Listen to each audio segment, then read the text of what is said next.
মানুষ জুমার নামাজ পড়তে যায়, সাপ্তাহিক নামাজ, কিন্তু মানুষকে জানানো হয় না জুমার নামাজের আকীদা কি, জুমার নামাজের উদ্দেশ্য কি, জুমার নামাজ সহিহ হওয়ার শর্ত কি, মানুষকে জানানো হয় নাই।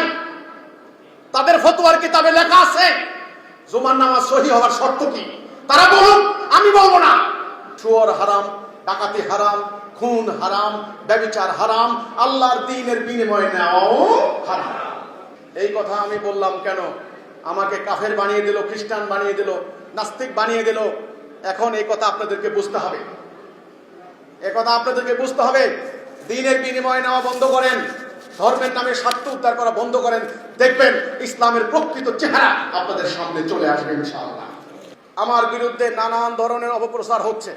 এই নন্দীপাড়া বাসাবো, এখানে এই বাসাবো এলাকায় আমার এলাকার মানুষ অনেক থাকেন, আমাকে চেনেন, আমার ফ্যামিলির লোক থাকেন অনেক এই বাসাবো এলাকায়। দেখেন আমার বিরুদ্ধে যে সমস্ত মিথ্যাচার অপপ্রচারগুলি করা হচ্ছে মসজিদে মসজিদে, সেখানে দাঁড়িয়ে দাঁড়িয়ে আমার নামে মিথ্যাচার করা হচ্ছে। আমরা নাকি ইসলামকে ধ্বংস করতে দাঁড়িয়েছি, না, আমরা ইসলাম প্রতিষ্ঠা করতে দাঁড়িয়েছি, আমরা আল্লাহর দ্বীন প্রতিষ্ঠা করতে দাঁড়িয়েছি। আমাদের বিরুদ্ধে মিথ্যা কথা বলে সাধারণ মানুষকে বিভ্রান্ত করা হচ্ছে। এই একটা কারণে আমরা বলেছি তোমরা দ্বীনের কোনো বিনিময় নিবে না। সম্মানিত মুরব্বীরা, আপনারা বলেন, সুদ খাওয়া হারাম না হালাল? ব্যভিচার করা, ডাকাতি করা, জিনা করা হারাম, শুয়োর খাওয়া আপনারা জানেন না এগুলি? এবার বলেন দ্বীনের বিনিময়ে নেওয়া হারাম না হালাল? সেটা জানেন না কেন? আপনাদেরকে জানতে দেওয়া হয় নাই। এই কথা আমি বলেছি সূরা বাকারার 174 নম্বর আয়াত। যারা আমার আয়াত গোপন করে এবং বিনিময়ে তুচ্ছ মূল্য গ্রহণ করে, আল্লাহ তাদের পেটে আগুন ছাড়া কিছুই ঢুকায় না, তাদের সঙ্গে আল্লাহ কথা বলবেন না। হাসরের দিন তাদের সাথে আল্লাহ কথা বলবেন না। তারা হেদায়েতের পরিবর্তে গোমরাহি ক্রয় করেছে।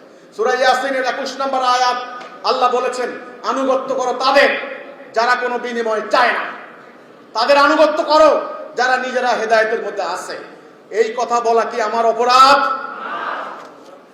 এই কোরআনের ওয়াজ করে, কোরআনের কাজ করে, কোন আমলের বিনিময়ে আল্লাহর কাছ থেকে ছাড়া কোন বান্দার কাছে কোনো কিছু আশা করা হারাম। দ্বীনের বিনিময়ে নেওয়া বৈধ নয়, এটা হারাম। শুয়োর হারাম, ডাকাতি হারাম, খুন হারাম, ব্যভিচার হারাম, আল্লাহর দ্বীনের বিনিময়ে নেওয়াও হারাম। আমাদেরকে কিছু জানতে দিয়েছে, কিছু জানতে দেওয়া হয় নাই। এই কথা আমি বললাম কেন?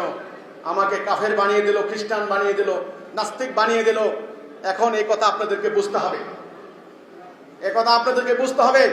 দ্বীনের বিনিময়ে নেওয়া বন্ধ করেন, ধর্মের নামে স্বার্থ উদ্ধার করা বন্ধ করেন, দেখবেন ইসলামের প্রকৃত চেহারা আপনাদের সামনে চলে আসবে ইনশাআল্লাহ। টাকার বিনিময়ে ওয়াজ বন্ধ করেন, টাকার বিনিময়ে ধর্মীয় অন্যান্য কার্যক্রম বন্ধ করে দেন, দেখবেন ইসলামের প্রকৃত আলোচনা আপনাদের সামনে চলে আসবে।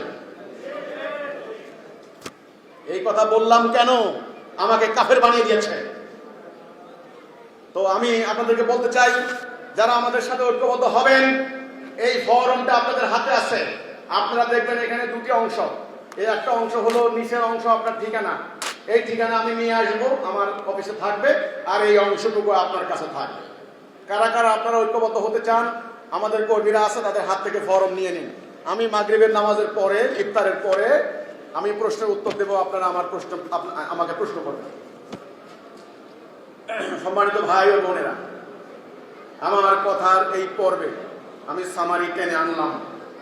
আজকে পৃথিবীর অবস্থা খুবই ভয়াবহ, সমাজের অবস্থা খুবই ভয়াবহ।